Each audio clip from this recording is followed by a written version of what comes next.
The hospital waiting room smelled like old coffee and disinfectant, a smell that now permanently coats my memories of that week. I was staring at the cracked linoleum floor, counting the tiny black flecks embedded in the gray.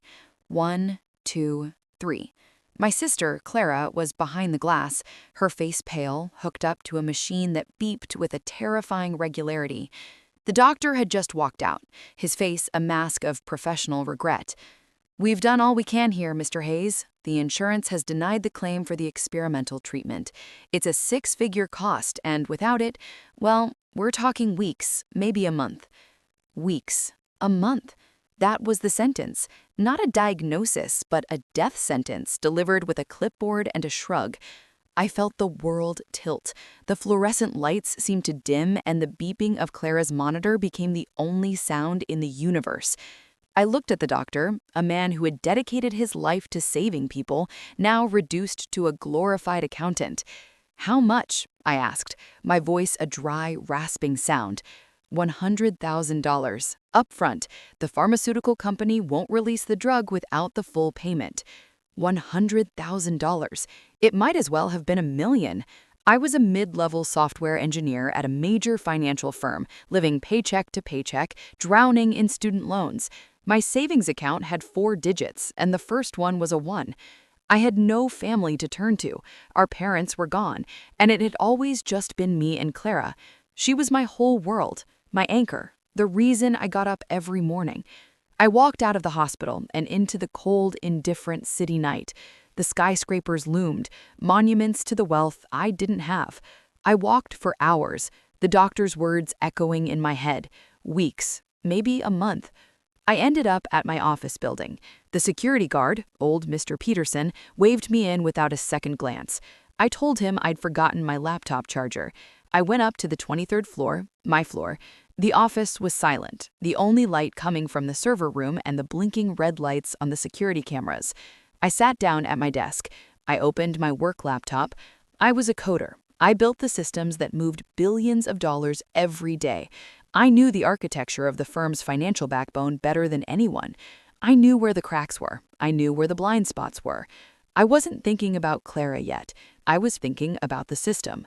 The cold, calculating system that had decided her life was worth less than $100,000. The system that was designed to protect wealth, not life. I opened the code editor. I started with the smallest, most insignificant account I could find, the firm's petty cash account, used for office supplies and emergency coffee runs. It was a black hole of small, untraceable transactions.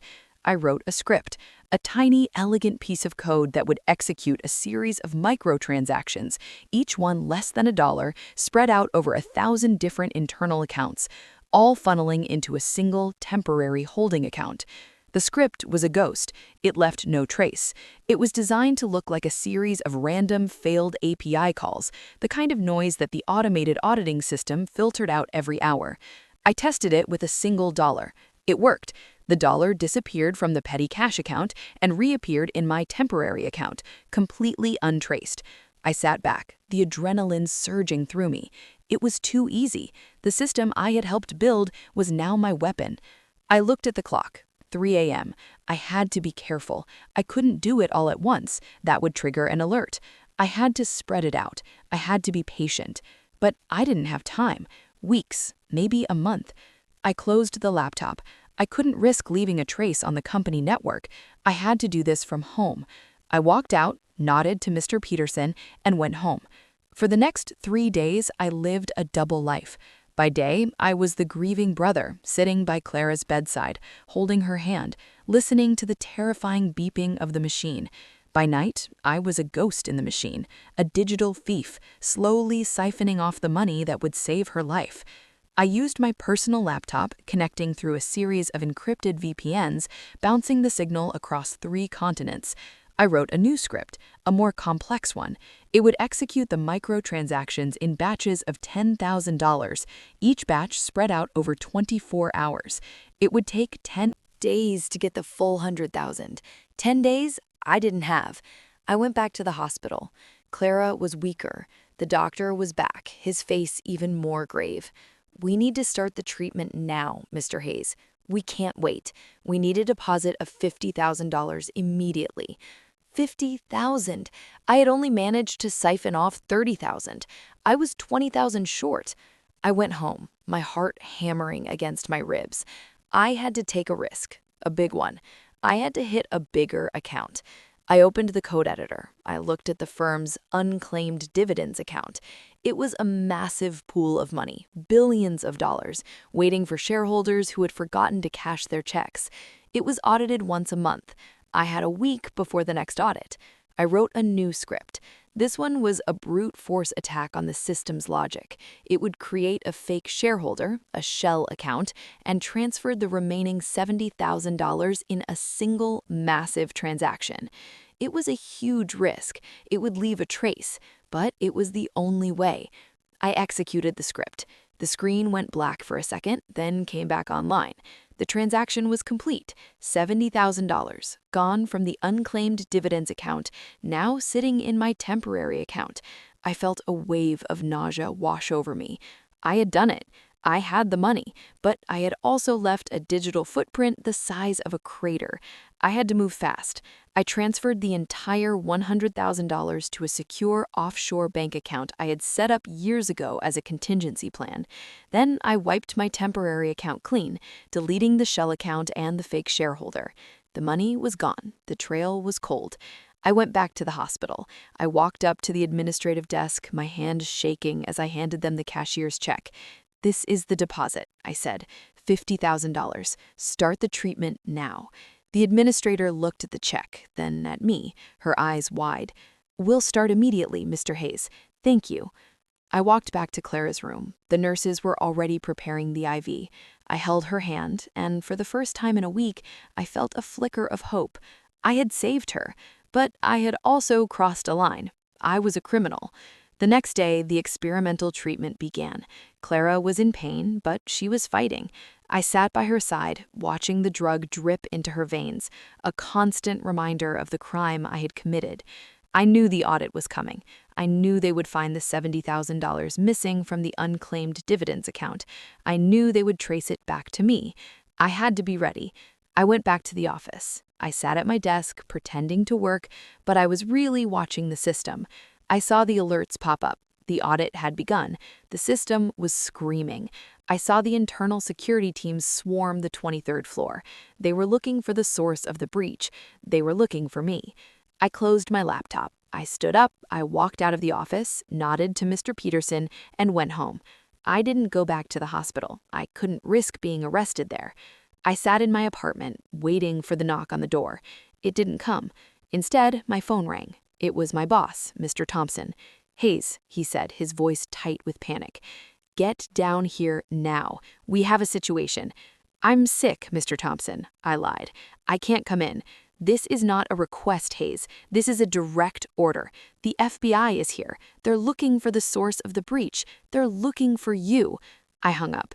The FBI. I had underestimated the scale of the disaster I had created. I had to disappear. I packed my bag, grabbed the offshore bank account details, and walked out of my apartment. I didn't look back. I was a ghost. I spent the next week on the run, moving from one cheap motel to the next, always watching the news. The story was everywhere. The firm was in chaos. The FBI was investigating. The stock was plummeting. I called Sarah, my old college roommate. I used the burner phone. "It's me," I whispered. "Oh my God," she breathed. "I knew it was you. You're a legend. The firm is in chaos. The FBI is investigating. They're looking for the source of the breach." "I need your help," I said. "I need a safe place, and I need a lawyer who specializes in white-collar crime." "You're already protected." Retire quietly or disappear. I told her I would not be silenced. I told her I had already sent the letter. She just smiled. "I think I'm in trouble." I closed the journal. I had my proof. Mr. Henderson had been murdered, and Eleanor Vance was the killer. I drove back to the motel, the journal hidden in my backpack. I called Sarah again. "I have the proof," I said. "Mr. Henderson was murdered. I have his journal." "You need to give that to the FBI," she said, her voice frantic. "You need to secure your protection. This is not a game anymore." "I know. I said, "but I need to do one more thing." I drove back to the city. I didn't go to the FBI. I went to Marcus Thorne, the journalist. I met him in a dark, empty parking garage. I handed him the journal.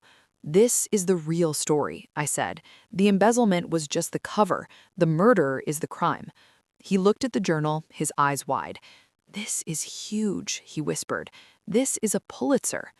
"I don't want a Pulitzer," I said. "I want justice, and I want to be safe." He promised me he would protect me. He promised me he would publish the story. I walked away, leaving him with the journal. I had done my part. I went to the FBI field office and turned myself in. I told them everything: the embezzlement, the frame job, the journal, the murder. They listened patiently, their faces unreadable. I spent the next 2 weeks in a safe house, giving depositions, answering questions, reliving the nightmare. The FBI arrested Eleanor Vance and Robert. The company was in shambles. The stock was worthless. The day the story broke, I was sitting in the safe house, watching the news. The headline was even bigger this time: "Corporate Murder Scandal Rocks Wall Street." I was a hero. I was a whistleblower. I was a multimillionaire.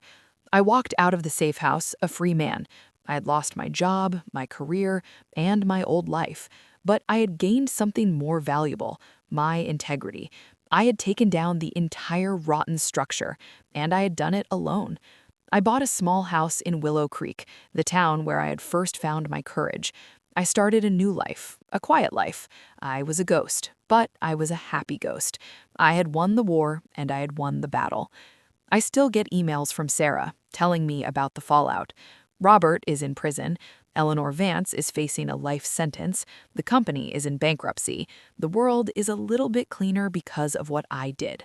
I look out the window of my new house over the quiet town. The sun is setting and the sky is a brilliant orange. I have everything I need. I have my peace. Drop a comment with your platform of choice. Thumbs up if you learned something new, repost this post with friends, and subscribe for more social media comments.